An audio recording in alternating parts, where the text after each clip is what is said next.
Hey, everybody. Welcome to the Monday night studentloanjustice.org live stream. If you're new to the group, welcome. If you're watching us on Facebook, then by all means, throw out your comments and questions. And if I can see them, I will definitely respond to them. So I'm going to get right into it. Hopefully keep it kind of short tonight. A couple things going on. First of all, we're giving a talk January 13th. So exactly, I think 1 month from now, we're giving a talk at the University of Southern California with award-winning author Elizabeth Shermer. Wrote a really great book on student loan debt. We'll be promoting the film, scared2debtseries.com, scared2debtmovie.com, doing some other things. So register for that. I'm going to paste the link to it in the comments, whether you're on Twitter or Facebook or Instagram or where. I'm going to throw that in the comments. So be sure to register for it. It's free. It's on Zoom. So do that. And thank you to Lisa Ansel, by the way, of the Kasdan Institute for putting this together. Lisa was one of the fortunate few to have her loans actually canceled through the public service loan forgiveness read. And I'm happy to say that Lisa has not pulled the ladder up behind her. She is still in this fight, and I appreciate that greatly. So kudos to Lisa Ansel. So I guess the big news today, it's not even big news. So last Friday, Jen Psaki sort of reiterated that the Biden administration, their priority is on resuming student loan payments into the federal loan program. They said, there were some weasel words involved. They said, oh, well, we're monitoring the Omicron variant. But our highest priority is to ensure a smooth transition back into repayment. Well, I'm here to tell you, ladies and gentlemen, that no matter what the Biden administration people do, don't do, say, or don't say, this lending system is dead. There's no such thing as a smooth transition to repayment. Even before the pandemic, less than half of federal student loan borrowers were making payments. So now, today, right now, almost nobody is making payments. And I'm sorry, but if and when, I still say that's probably about a 50-50, if and when they try to turn this lending system back on, very few people will pay. It's a failed lending system, catastrophically. Lending systems fail from time to time, going back thousands of years. The subprime home mortgage crisis most recently, the S&L crisis 20, 30 years ago, World War II, World War I, on and on and on. Lending systems fail. This one is not the borrower's fault. This one is the lending system's fault. Student loans should have never been stripped of bankruptcy protections. Federal student loans should have never been stripped of statutes of limitations. Federal student loans should never have been stripped of state usury laws, of fair debt collection laws, of truth in lending laws. So yeah, guys, this one is not our fault. And don't feel bad. If you don't intend to begin repaying your student loans come February 1st, you're in the majority. In fact, I'd be stunned if even 25 or so % of the borrowers are actually making payments within a few months after whenever they try and turn this lending system back on. It's dead, guys. It's failed. And everybody in Washington, D.C. knows this because they know what I know. What I know is what I just told you. I could go on. The default rate, the subprime home mortgage default rate was 20%. The default rate for 2004 federal student loan borrowers, these are people that graduated in 2004 or left school, is 40%. So that's twice the default rate for subprime home mortgages. And guys, the people who left school in 2004, they were only borrowing like less than a third of what people are borrowing today. So there is no saving this lending system. It's toast. It's done. Put a fork in it. Joe Biden trying to turn it back on, that speaks more to his corrupted allegiances to Washington, D.C. and the swamp and the lending industry than it does to anything else. No matter what the Biden administration does or doesn't do, This lending system has still failed. Everybody's going to make their own decisions according to their own situations. In my humble personal opinion, it is both probably unwise and definitely unpatriotic to ever pay another dollar into your federal student loans. This is a lending system that deserves to be thrown onto the scrap heap of failed U.S. policy. It's a failed experiment.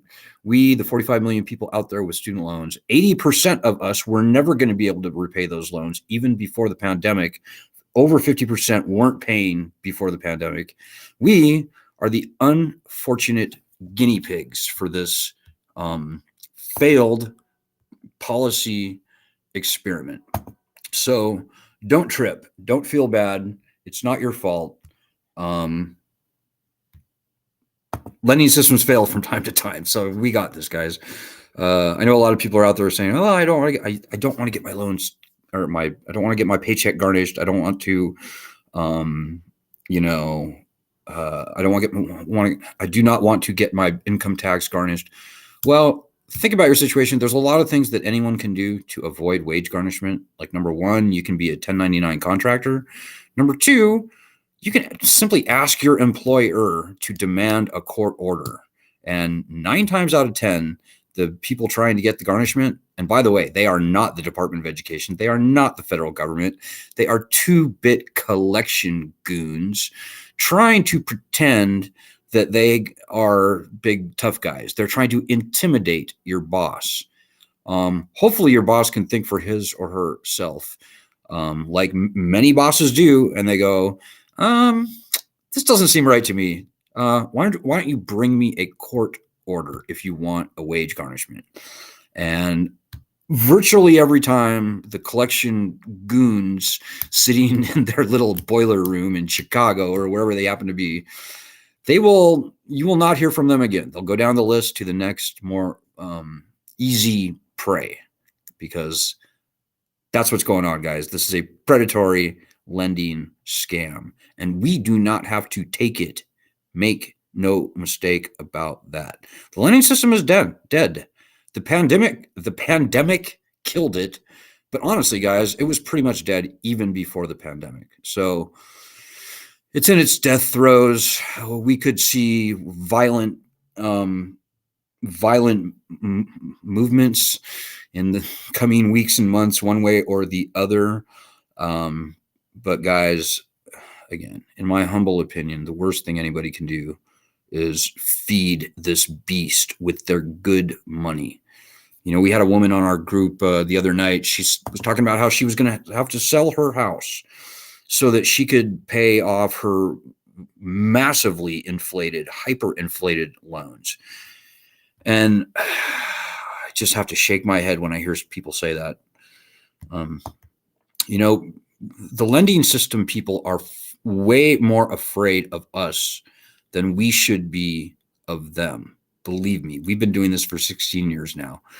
Everywhere we go publicly, the bad guys, the lending swamp creatures, the defenders of this failed unconstitutional lending scam, they scurry like cockroaches when the lights are turned on in your kitchen.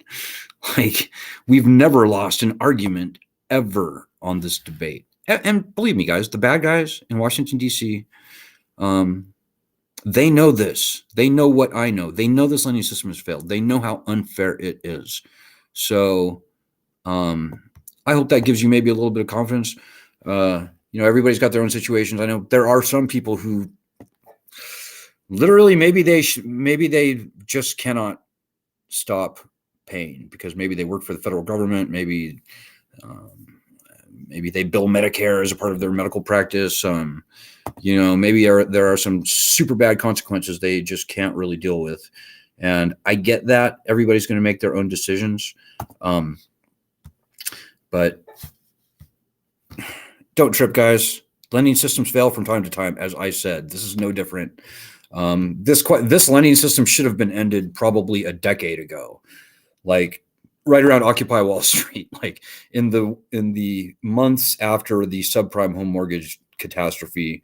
They probably should have ended this lending system. Quite frankly, the worst mistake of President Trump's presidency was that he did not cancel all of these loans and take this lending system to the bath and drown it in the tub. He would have won the election if he had done that. And it's going to happen anyways, one way or the other, anyhow.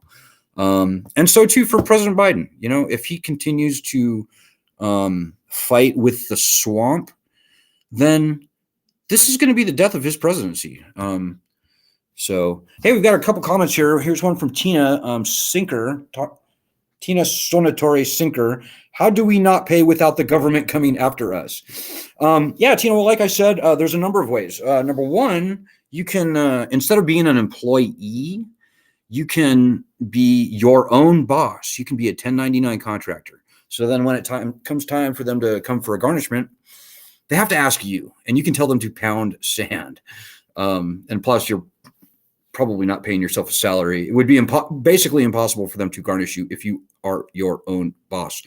Also, at least according to the Department of Education's web page, and the law underlying that page is maybe a little more strict, but as a practical matter, we have many, many members who make nominal payments every 269 days or so. And all that I have spoken to have up to this point remained out of default, because the legal definition of a default is when you haven't made any payments in 270 days. So that's not 100% rock solid legally, because when you haven't made any payments. I've looked at the law, and there might be a little bit of wiggle room for the people who hold your loan to make a default determination if you pay like $1 every 269 days. But if they can establish that they have that they believe that you have no intention of paying, then technically they can put you in default. But as a practical matter, I've never heard of that happening. So, that's a way to avoid default. Default is no picnic. Don't get me wrong. But guys, come on now. Think about the strength in numbers argument, right? When over 50% of the people aren't paying, is it really even a legitimate lending system? I think not. I think when half of everybody don't pay into something, that something is pretty illegitimate. And so, like I said, almost nobody is paying now. Less than half were paying before the pandemic. Come February or June, a few months after or whatever, I really don't think that even 25% of the people are going to be paying. So if they do turn on the lending system, and if you are paying come, say, June, July, I think you're going to be in the huge minority. I think that's, quite frankly, a bit foolish, and it's definitely unpatriotic. This lending system is a unconstitutional national threat at this point. It is a beast. It should not be fed. It should be starved. And who knows what Biden's going to do? It may very well be that we need to cancel this lending system on our own. And who knows? It could get pretty ugly. Maybe the last thing I'll say on this particular point is, if you have stopped paying, if you will stop paying, if you have no intentions of paying again, I salute you. We got your back as much as we possibly can. I will say that you should put that energy that you maybe otherwise would have expended, like working to make money, to give money to the government or the servicers, use that energy instead to help us fight. We need you. There's a very easy political solution to this, but it's only going to happen when a higher percentage of the people are actually fighting, not sitting around on Facebook and eating popcorn and cheerleading and waiting and watching and worrying. That's not fighting. What fighting is getting on your phone, calling Congress, for example, and telling both of your senators, for example, to co-sponsor S-2598. Hey, we've got another comment here. I've got one more little thing I'm going to do, but so Evelyn Ferris says, I got a statement from Ed Financial with the wrong balance. Does that mean they made a mistake when transferring the loan from one institution to another? Has that happened to anyone else? Evelyn, I can guarantee you that has happened to many other people. The entire lending system is crashing and burning as we speak. The two biggest servicers, FIA, aka Fed Loan Servicing, and Navient, they both announced that they were going to be pulling out of the program. And then somehow maybe Navient's going to be staying on. Everything is one big cluster F right now. The entire program, federal lending program, is in just massive disarray. The people in Washington, D.C. have no clue. Like, I don't have a crystal ball. The people in Washington, D.C. absolutely do not have a crystal ball. They know what I know, and what I know is what I just told you. So, yeah, it's the Wild West, guys. What can I tell you? Lending systems fail from time to time. And if this example is representative of other catastrophic lending system failures, it's going to get pretty weird and pretty ugly from time to time. But just remember, guys, we're the people. We're stronger and better. And we got this, okay? No matter what happens, we got this. So just remember that. So here's maybe the most important thing I'm going to say tonight, folks. As a practical matter, we are a nonpartisan group. We are, whether you're Republican or Democrat or nowhere or somewhere in between, we are glad you're here. You're very welcome. No matter what you think about gun control or abortion or any other issue, you are very, very, very welcome here. We're all on the same side on this.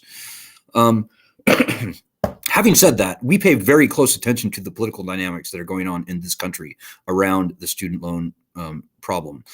And I can tell you, after 16 years of close monitoring this program, that with Biden in office, it is very unlikely that we will see meaningful, actual, significant loan cancellation unless and until we get the threat of bankruptcy returned to certainly these federal student loans. That is just incredibly important thing that I just told you. You know, we've seen Biden cancel all manner of loans up to this point. He's canceled, what, $11 billion, including some in the public service loan forgiveness, some from the BDR program, some for disabled people, I think maybe some for veterans, maybe not. I think that was Trump. But guys, all the loans that he has canceled up to this point, combined, they come to like less than 1% of all student loans. So Joe Biden could cancel what he's already canceled every like month, and the federal student loan balance would still grow by like $80 billion a year. So, but here's the thing. This whole thing rests on the stripping of bankruptcy rights from the loans. You know, in the absence of bankruptcy, in the absence of the threat of bankruptcy, the lending system has been given a free ride. It's been given a license to steal. You know, the founding, read the Constitution. Look at Article 1, Section 8. It's a very important paragraph in the front of the Constitution, which gives Congress all of its powers. The power to declare war, the power to raise an army, the power to build a navy, the power to coin currency, the power to create a judiciary. Well, above all those powers that I just mentioned is the call for uniform bankruptcy laws. I kid you not. It's true. Read the Constitution if you don't believe me. I actually was surprised when I saw this, that bankruptcy is actually mentioned in the Constitution. It's a very short document. But it's true. The founding fathers knew something, ladies and gentlemen. People like Thomas Jefferson, George Washington, Robert Morris, many others, they were being skewered under predatory debt to British banks, British merchants, British ship owners, British traders, King George, the King's men, etc., etc., etc. So the founding fathers knew something, and bankruptcy is extraordinarily important. Not because everybody wants to run out and file for bankruptcy. No. Because the threat of bankruptcy is absolutely vital for keeping a lending system fair. And unfortunately, ladies and gentlemen, here we are 250 years later. Student loans are the only type of loan in our nation to be uniquely stripped of this protection. So whether you love or hate the founders, they knew something. And this is a salute to their wisdom or whatever. Like they knew something, and this student loan exception to discharge proves their wisdom, at least on this point, in spades. So we have a bill, S-2598. It will return bankruptcy rights to federal student loans, not private student loans. So it's not a perfect bill, but it's a very good bill. It returns bankruptcy rights to federal student loans that are more than 10 years old. Ladies and gentlemen, again, the most important sentence I will utter tonight: if this bill does not pass, I don't think we will. In fact, I'm 90%, 99% sure that we will not see meaningful loan cancellation from the Biden administration. When this bill does pass, I think we will see widespread, broad loan cancellation from the Biden administration within probably a few months, no more than like 6 months. That's just the way the political dynamics are. That is the political reality. If bankruptcy is not returned, we might see Joe Biden cancel some loans, but he'll be like, yeah, I'm going to cancel up to $50,000 in student loans. If you earn less than this amount and your household income is that, and maybe your race or ethnicity is this, and your whatever, all sorts of weasel words. Up to 50,000 could mean anything. And if Joe Biden and the student loan swamp have their way, it will absolutely mean almost nothing for almost everyone. So Biden can say, hey, look, guys, I'm canceling up to $50,000. But for you, it's going to be like about, who knows, like $6,000. And in the year that it takes them to do that, they're going to add more than $6,000 onto your loan balance in interest. That's the way the student loan swamp works. That's the way it's always worked, going back to 16 years ago when we first started fighting this fight, and quite frankly, well before. You know, there's an article, brief aside, there's an article in 2004 from the Wall Street Journal, John Heckinger, where he notes that the Department of Education was getting back more money than it paid out to the lenders for defaulted loans. That might not mean much to many of you, but believe me when I tell you, defaulted loans are never, ever in any universe, any lending system, a money maker. A credit card company, for example, is thrilled to get back 10 cents on the dollar for a defaulted loan. But the federal government indeed was making a profit on defaulted loans going back to 2004. If you Google Clay Stanley, John Heckinger, Wall Street Journal, 2004, you will see what I'm talking about. Well, that dynamic has continued up until this day. So, guys, the Department of Education is not a benign, altruistic, or even neutral entity. It is the top hornet on this predatory nest of predatory lending. It's not a good thing. So, you know, we may have to shut this lending system down on our own by starving it to death. I don't know. But what I do know is that, in my humble opinion, in the actual fact of the matter is that very few people are going to resume paying come February 1st if they start demanding it.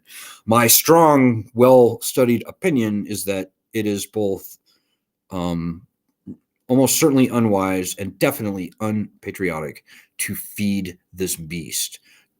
Don't throw good money after bad. Again, everybody can make their own decisions, but that's just my thought. So, okay, guys, like I said, this bankruptcy bill, S-2598, is top priority for us. If you want to see your loans canceled, we've got to get this bill passed. So this week, starting today, go to our website, studentloanjustice.org, and it'll say, call your senators. The first thing you see, where is it? I can't. Okay. Anyways, go there, Student Loan Justice. Click on call your senators, and tomorrow call both of your senators and tell them to join. If they're Republican, tell them to join Josh Hawley and John Cornyn, two Republican senators who are co-sponsored on this bill, and co-sponsor this bill. It is absolutely vital. This is the most important week in the history of our existence as a grassroots organization.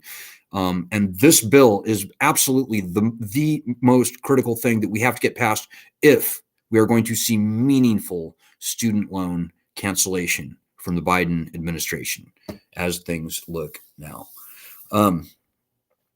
And don't think that anybody else is going to do it for you. You know, I'm hearing reports from staffers in the Senate that, yeah, indeed, there is a steady stream of calls as of last week coming into their offices. But guys, that's not going to get it done. A steady stream may as well be nothing. We need a flood of calls. We need everybody who have student loans to be calling both of their senators. If your senator is a Republican, it becomes even more important, far more important. If your senator is a Republican, tell them to join Josh Hawley and John Cornyn. These are two Republicans. One of them is a very Trump MAGA guy, Josh Hawley from Missouri. This is absolutely critical. If you do nothing for the rest of the year to fight with us, the people, you'd better at least call both of your senators. If you've already called them, call them again. Call them every single week, maybe twice a week, until they co-sponsor. Do not take no for an answer. This is quite actually a conservative argument that we're making. You know, I mean, you can spin it either way you want, but this is a big government lending scam, which no conservative should like. This is a lending scam that feeds the colleges hundreds of billions of dollars every year. That's something no true conservative should like. So, your Republican senator needs to fight for the people over the federal government. And we can help you, by the way, if you really want to go above and beyond and you want to get a meeting maybe with your governor, if he's a Republican, or a meeting with your Senate staff. We're happy to jump in on that meeting and provide you with all the data you need to prove that your governor, your senator, Republican, hopefully. We'll talk to Democrats. I mean, we'll talk to anybody, but it's particularly helpful if they happen to be Republican. We will tell them everything they need to know to be utterly convinced that what I said earlier is true. They need to step up for their people because their states are being absolutely wrecked by this big government college feeding lending monstrosity. So we got this, guys. Tina Sinker says, does that bar me from any additional benefits? I'm not sure what you're referring to, Tina. Being in default is no picnic. Okay, it just is not. But a lot of people need to make the calculation. What's worse, being in default, given some of the negative consequences? I've been in default for many years. It's not that bad, but everybody's got their own unique situations. But everybody needs to sit down and carefully think, what is worse? Paying money that you maybe don't even have for the rest of your life into this failed lending system and making it stronger, or suffering the consequences of a couple of negative ticks on your credit record and having to maybe run and hide for a few years, and helping us fight. You know, if even like 10% of the 45 million people in the country were actually helping us on a daily basis, this lending system would be gone within a week. And as it is now, this lending system is failed. It's going to go away one way or the other. The only question is whether it goes away whether it has a clean death. So like Biden does the right things and cancels the loans, throw this lending system onto the scrap heap of failed U.S. policy history, stimulates the economy, leaves everybody with a good feeling and maybe some patriotism and some trust in their government. Or whether we have a very cruel, messy, violent, civilly unrestful unwinding. It could go the other way. I don't want it to go that other way. I want it to go the good way, and I hope that you agree. So if you do agree, then get off your couch and help us fight. Nobody else is going to pull your weight for you. These are your loans. We have the path to the solution. And if you think that you're going to wake up one day and these loans are going to be gone, it doesn't work like that. You have to put in your own work. You need to call both of your senators. Like I said, that's the most important thing right now. And you need to fight for yourself, for the 45 million people in the country. You need to tell the 45 million people in the country who we are fighting for about us, because they have no right to sit on their asses and eat popcorn either. They need to be helping us, and we need them, and they need us. So spread the word to everyone you know with student loans. But remember, guys, we're also fighting for hundreds of millions of people who are going to follow in our footsteps and don't deserve to be, in the words of John Adams, conquered and enslaved by debt. They don't deserve it. So this is our fight. This is our battle. Other generations had other battles. This is our generational battle. And pay no mind to the haters. They have no clue what they're talking about. If they actually knew anything about this failed lending system, they would be on our side. So, and remember, guys, maybe the very last point I'll make tonight. The point of bankruptcy is not so you can run out and file for bankruptcy. Bankruptcy sucks. It's no picnic. It's unpleasant. And very few people will ultimately have to file for bankruptcy right once we get the right back. Once we get the threat of bankruptcy back, very few people will have to file. Very few people will file. Just the threat alone will be enough to compel widespread, maybe even total, loan cancellation by the Biden administration. You heard that here first. And why the other groups that I see on the internet haven't clued into that very obvious fact, I don't know. I can't speak for them. I don't know what their deal is. I don't know if they're idiots or they're fighting for the other side. We have seen that, by the way. We've seen very seedy, dirty groups actually fighting for the bad guys. I don't know. I don't care. I don't care. But what I just said is true. So don't listen to the noise and the nonsense. We've got to get the threat of bankruptcy back, and S2598 is what needs to happen. So if you have any questions whatsoever, what you should do at this point, just rewind this video and rest assured, we got this, guys. It's going to be a very big week. Make it count. We're counting on you, and you are counting on us. So good luck, everyone. I'll be back on Wednesday. It'll be back on Tuesday, hopefully with some great news. Good luck. Godspeed. God bless everyone. Have a great night. Oh, and please donate if you can at the website, studentloanjustice.org. Peace.